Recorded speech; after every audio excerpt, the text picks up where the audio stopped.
Welcome to the place where the takes are hot and the facts are optional. Where logic takes a back seat and the changes are unstoppable.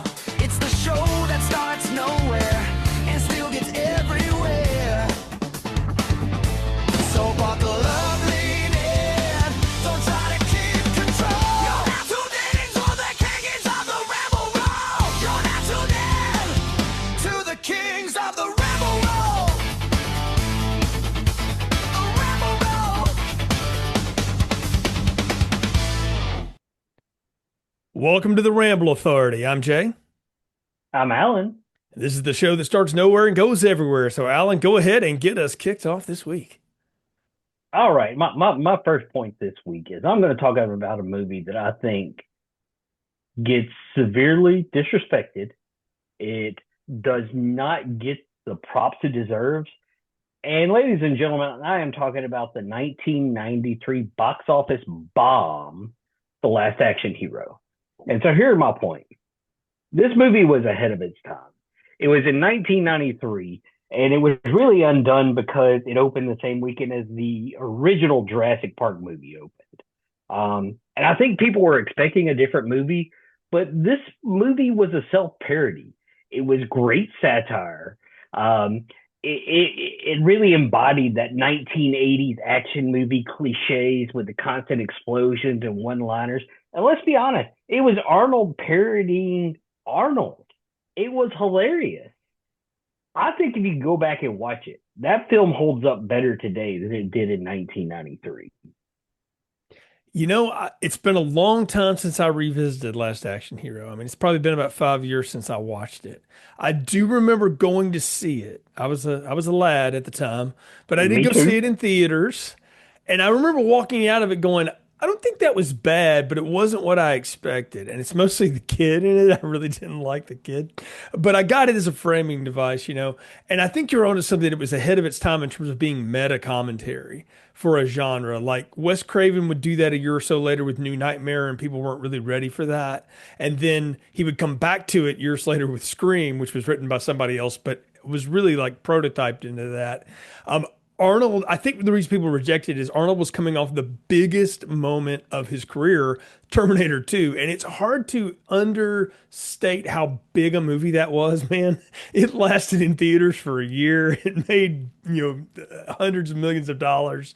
And no one thought it would. I mean, people thought it was going to fail because it was so expensive.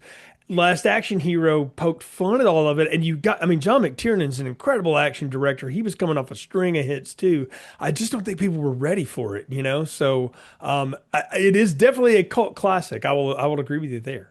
So I'm going to say this. They even went as so far as to poke fun at Terminator 2. They Mhm. go into the Blockbuster video. He's like, I need Schwarzenegger. It's like foreign films are in the back. No, this guy's action. And then he sees the poster of Sly Stallone being the Terminator. He's like, that was Yeah. you. And he's like, no, he was great. That relaunched his career. Here is a interesting tidbit for you. There have only been two movies that Robert Patrick appeared as the T-1000 outside of Terminator 2.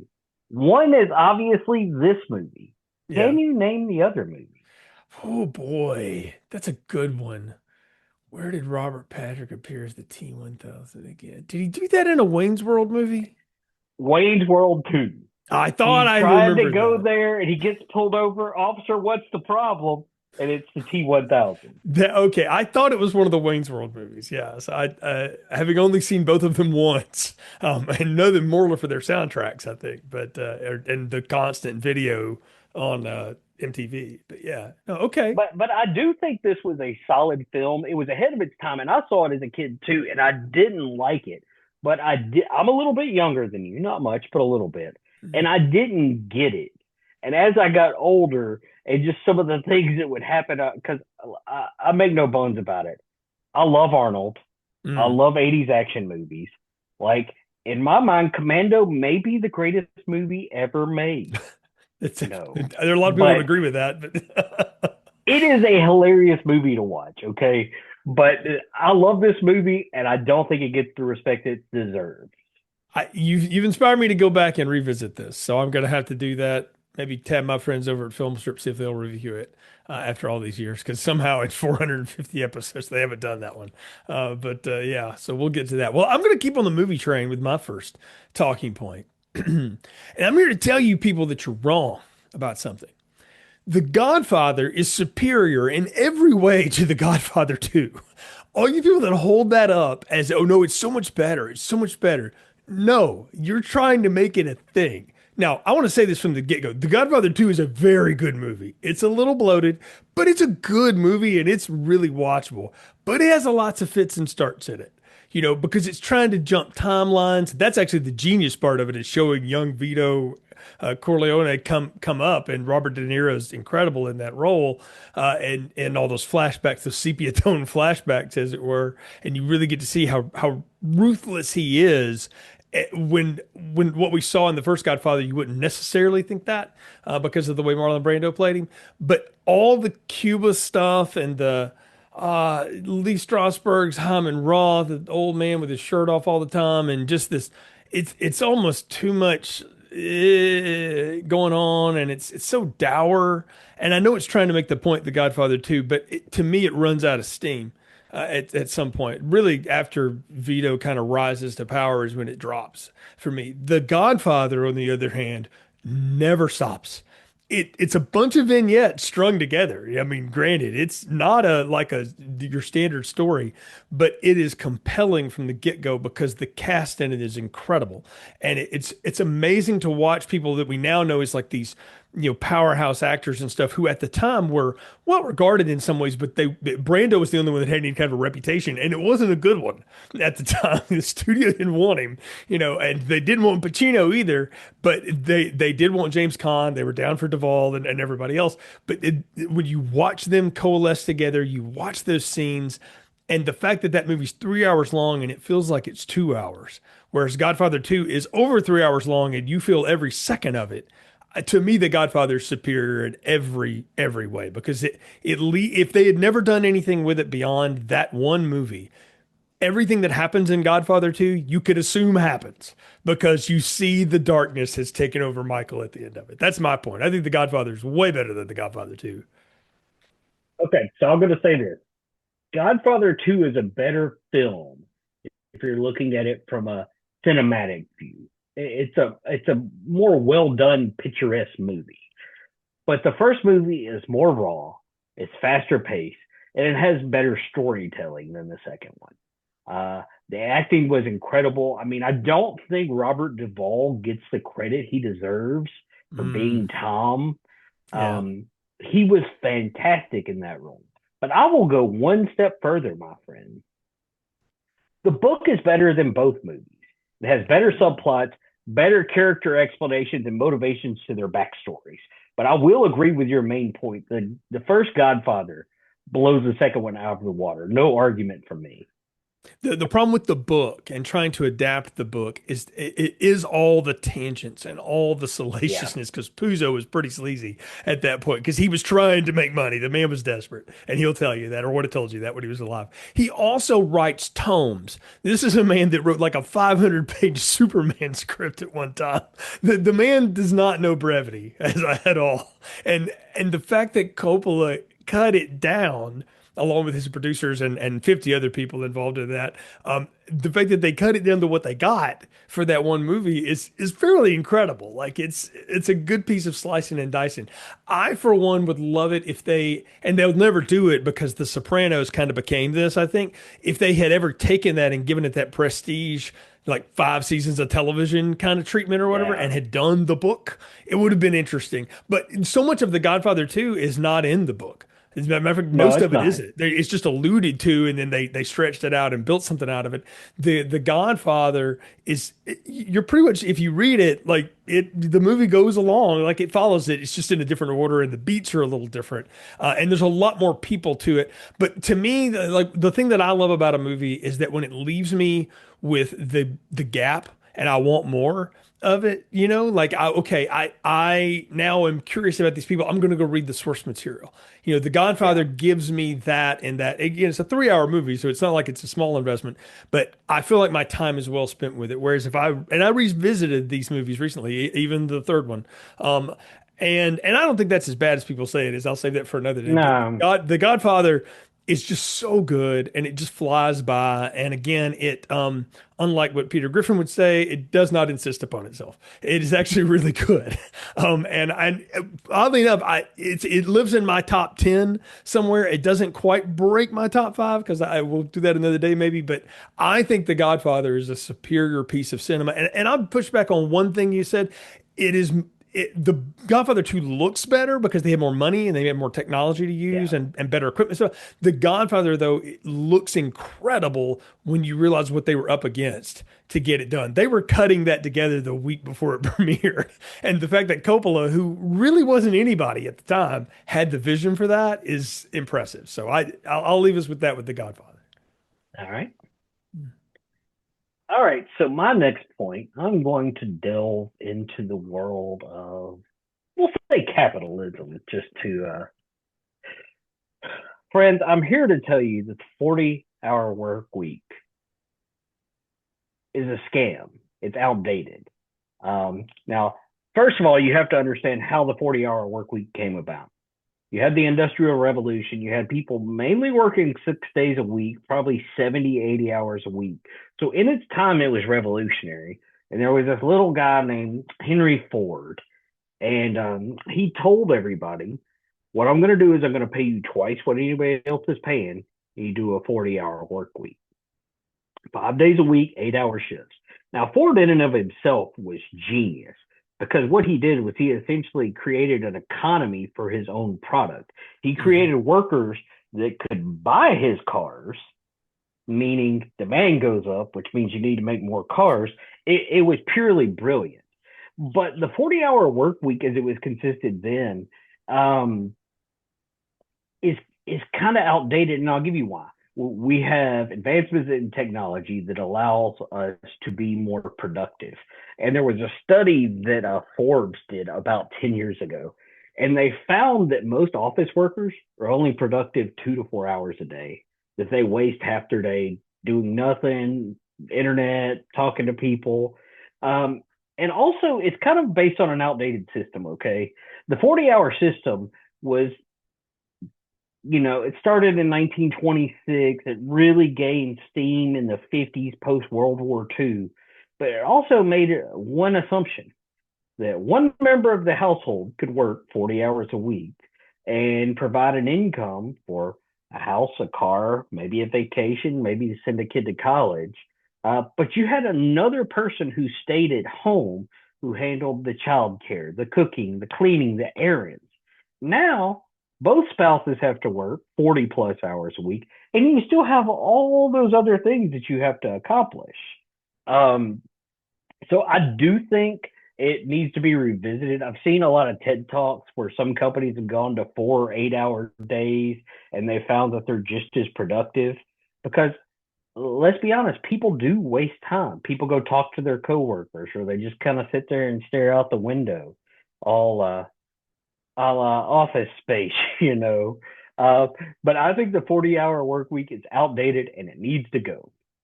I think in the white collar world, you have a strong point because technology has sped up our productivity in some ways, and we've become good. Some interesting things to think about, though. If you deal with anything that's in the service economy or the trades economy, there's absolutely no way you could cut that down because nothing would ever get fixed or done. You never have anywhere to go to do anything. So that's one rebut.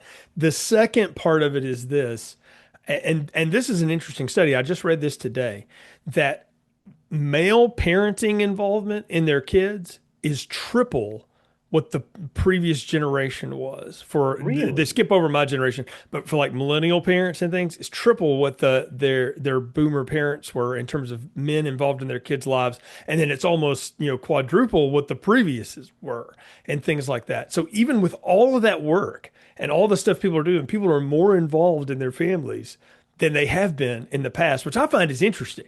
I mean, it's the old adage of you make time for what you want to, and I think people are prioritizing family again, which I think is a good thing. And you make a point too that this was built on a system when one person worked and it ran the whole household. Well, we don't live in that world anymore, and we're not going back to it. There's not unless a lot of things happen that are going to wipe off most of us anyway. So that's not where we are. But I think you're into something that there are more efficient ways to do certain kinds of jobs. And maybe if that's the case, then we adjust some of those things. There could be an argument made for that. Well, and so I'll rebut with this final point. Okay, Mm. I think the real trap isn't necessarily the 40 hours. It's the long commutes, the long Zoom meetings, these things that drain hours and time out of your day. I think you lead to a workforce that is stressed, which leads to higher chronic disease, and you find people who are burnout and they just kind of they go to work and collect the check and do the bare minimum. I think we can just do it better. And you know what it's funny, you know, the pandemic happened and you started all this remote work, and they've been clawing that back. And they're clawing it back because they own these office buildings that have sit empty, that have dropped in value from pre-pandemic levels, so they can't sell them without taking a bath. So when we got these buildings, we might as well make these people come to it. I think there just needs to be some sort of stabilization. I think that happier workers are more productive, and I think we have to come to some sort of equilibrium. And I feel like that's went this way. We got to come back a little bit this way. But I'll end my rant on that. Well, I'll pick up in similar subject line, and I think one of the things that can make people happier is if they get a little bit smarter. And I'm going to recommend a book for everyone because I've read it twice. I own the audiobook too. I revisit it often. It's a podcast. It's called You Are Not So Smart by David McRaney. And he's got other works, but this is one that I think everyone who, particularly if you're working in any part of the world, but if you're working in white collar world, anything like that, even heck, even if you turn wrenches all day, read this thing because it will change the way you operate first by helping you unwind why you think the way you think and do the things you do. But the best part of the book is that it doesn't sit there and just point fingers at you for going like, ah, you think you know a lot, but you don't really, because here's the real answer. It gives you palatable, practical ways to rewire your brain so that you don't make the same mistakes and you don't keep repeating history.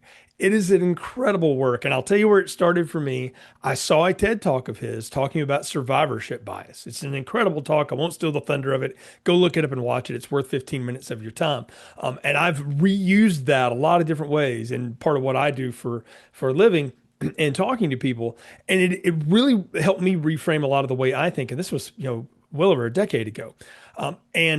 That started me down a path of who is this guy? What does he write about? And I found this book and I blew through it. And I said, I must expose other people to this. I've, lent it out and given copies of it to people. Again, got the audiobook, listened to it on a long trip once. And every now and then I will revisit pieces of it because it just helps me remind myself that we are wired for success, but we unwire ourselves with faulty thinking sometimes or faulty assumptions. And this book will help you overcome that. So I think everyone should read You Are Not So Smart and learn. Okay, I appreciate that tip. I do want to say this. We've been friends from a long time. You've never told me to read that book, and it feels like something I need to check out. So I got a bone to pick Yeah. with you. Yeah. Check that one out. Yeah. All right, well, I'm going to move on to my next topic, and this is controversy. And I'm going to tell you about the greatest sporting event in the world. The Masters? What is it? No, not even close. Now, I would love to spend a day walking around Augusta. I don't know that I even care to watch people play golf. It just looks like a beautiful place to walk around. And Jane, so you'll like this because I've gotten you into this world. I am talking about the English FA Cup. Ooh. And for all of you who don't know what this is, it is a giant tournament where basically the top 8 leagues in English football, soccer for you Americans, come together and they play until they have a winner. It is just a tournament. It is, you move to the next round and the next round.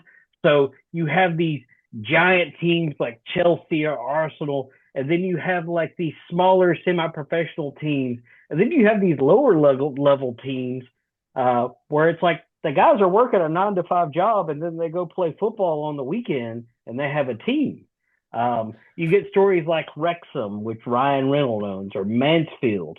They Mhm. overcome these huge odds, and you just get these great traditions. It started in 1871, so it is actually the oldest football competition in the world. There are over 700 teams involved in this. Um, and my favorite part of it is when you see like Arsenal have to go play at this little rinky-dink stadium that looks like a 2A high school in Pickens County, Alabama. Um, rebut. I, well, I'm not going to rebut. I'm going to agree with you because I've really enjoyed this last year of keeping up with EPL and learning about football and the English football system. I realized too that the NBA has ripped this concept off with their in-season tournaments, though to much less effect. I think the analogy would be like, say you took the Dallas Cowboys and you made them play against Delta State for no reason, but not at either one of them stadium. They had to play like in Shreveport or in the Liberty Bowl just because. And you would see what would happen. I find that fascinating, and it just goes to show you how universal that sport really is. So I agree with you. An incredible Uh, sporting event. I'm going to tell you this: the largest upset in this tournament actually happened this year.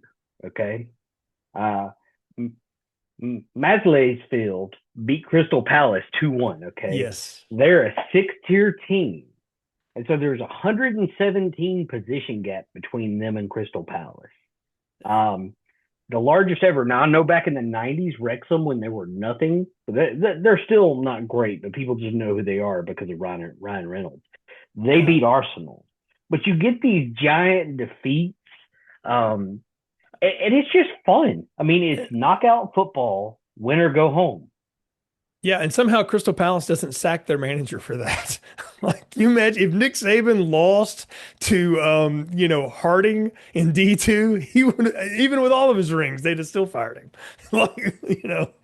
Well, and the great equalizer. I remember this was many years ago. One team had made a run to like the quarterfinals. They're Uh, like, oh, the goalkeeper had to ask the day off from the butcher shop to be able to play in the yeah. match today. Yeah, this is like what the Olympics were like when we were kids, when they were really amateurs still. Like they were professional athletes as Olympians, but they had not played pro sports yet. You know, it was before dream teams and all that kind of stuff, at least in our country. So you really, and a lot of other countries didn't have that either. So you really rooted for it. It was like watching the Jamaican bobsled team medal or something. You know, how do you do that? Well, okay. I'm going to keep with the sports theme here and something that I personally find very I don't know, fulfilling, healing, whatever, is the fact that running backs and tight ends are once again valuable in pro football. In the last three drafts, and mind you, in an era when it is more financially stable to stay in college for high level athletes than it is to go pro for a lot of them, at least in the middle round guys, 70 running backs and 45 tight ends have been drafted in the last 3 years to the professional ranks. Why? Because people are lining up and running the football again, and they're throwing to the tight end over the middle while the receivers clear everybody out. I've seen more I formation toss sweeps in the last 2 years in the NFL. It just makes me feel so good inside to see that happen. I saw a fullback dive for a touchdown. It took me back to my youth. And this is in the NFL. I'm not talking. We're not talking about some school running the triple because they're an academy and they have to. This is pro football again. I think running backs and tight ends coming back in vogue is a good thing for the sport. It is, and it was kind of predictable. I think we've had this conversation a couple of times over the last 10 or 15 years. You had all these teams getting smaller, faster, quicker, spread offenses. You've had, you know, try to beat people with speed, beat them to the edge. And so, let's just go back 20 years. Okay. Mhm. 2005, 2006, you still had some solid teams that would line up and run the ball. You had defensive tackles that were pushing 350, 360. You had big ends that might have been pushing, 270, 280. And so these offenses got lighter and faster. So defenses had to adjust. The offenses had the advantage for a while. Well, now defense has gotten smaller, lighter, faster. There's no room in the NFL or even the college game really for 350-pound nose tackle right now. But it's swinging back the other way. Defenses went too far, and some offensive mind said, "Hey, if we line up in the eye and have a fullback and a 240-pound running back, we're going to eat these guys' lunch." Well, now Hmm. the defense is going to have to adjust, but it's going to take them 5 years to probably create the guys. Like we've changed who football players are, and it's Hmm. great to see it go back because running the football it holds a special place in my heart. Even though my Alabama Crimson Tide apparently don't know what running the ball is, They're abandoning their religion. they So really have. It's blasphemy, I tell you. we'll have to come back But to that but another day. it is great to see these guys getting that love again. Because I mean, let's be honest, running backs were considered useless in the NFL. Like, oh, I'll just go out and draft some guy in the fourth round and it'll be fine. And now it's like, oh, I'm going to draft a guy with the third pick because he's going to be a bell cow. Mhm. Let's be honest, there's really only been like one or two bell cows in the last decade.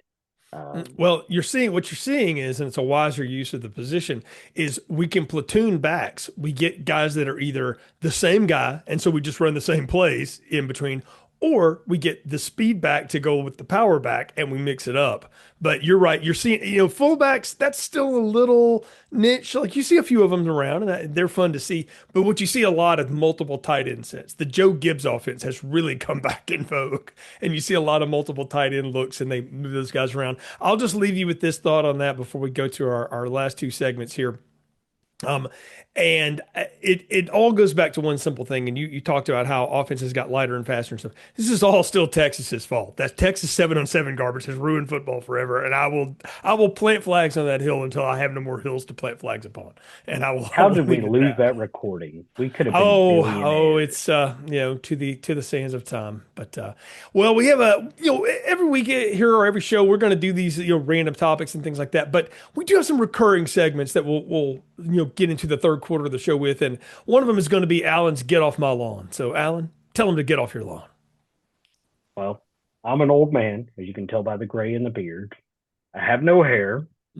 And so I had to get off your lawn segment. And what better place to start than actually talking about your lawn? So, hot take, grass is overrated. It's a high maintenance crop that requires lots of fertilizer, pesticides,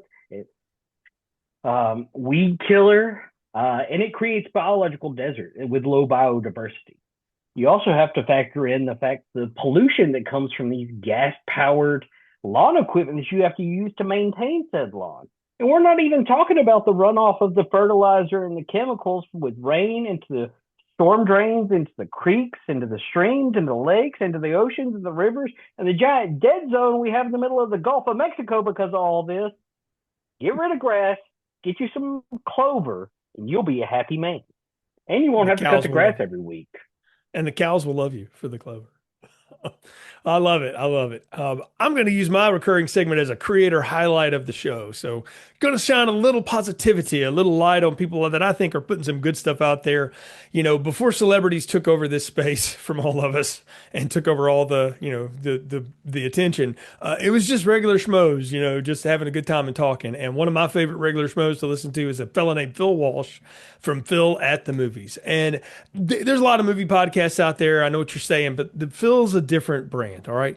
Phil is all about the love of movies. And if you want to see movies of all kinds, cinema of all brands celebrated, and not just fawned over, but celebrated critically, Phil is your guy. So you can check out Phil at the Movies on YouTube. He's on Apple, Spotify, all the podcast places.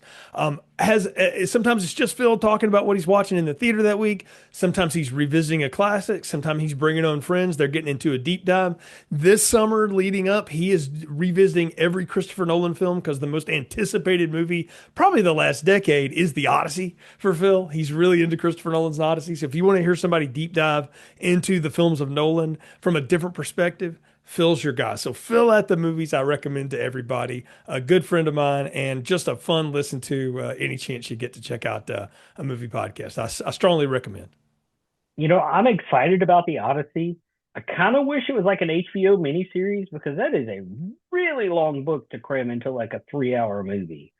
Yeah. Um, But if there's one person that could do it, it's him. So he's modern Kubrick. So I'll give him that distinction. I think the man doesn't miss very often, if he misses at all. So I enjoy the Nolan, and I'm looking forward to the Odyssey as well. Thankful to live near an IMAX so I can catch it in its preferred format. They had to reinvent cameras for this thing. Anytime you do that, you're either artistic hubris run amok or you're a genius, and Nolan tends to be genius. So I'm gonna try it out. So. you want to hear an old man problem? I don't like the IMAX because it makes me dizzy. Okay, fair. It will. You got to pick the right seats. That's true. I had a Polar Express experience at an IMAX, and I'm still wobbly. But that's also because that was some horrific animation. Let's just be real. Those people are scary. They're nightmare fuel.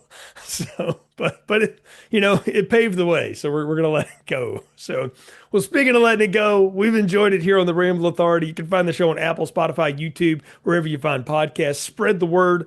We appreciate the support. And hey, if you're listening to us, go ahead and hit that subscribe button, hit that like button. If you're on YouTube, it helps people find us through the algorithm. Until next time, for Alan, I'm Jay. You've been listening to the Ramble Authority. Welcome to the place where the takes are hot and the facts are optional. Where logic takes a back seat and the changes are unstoppable.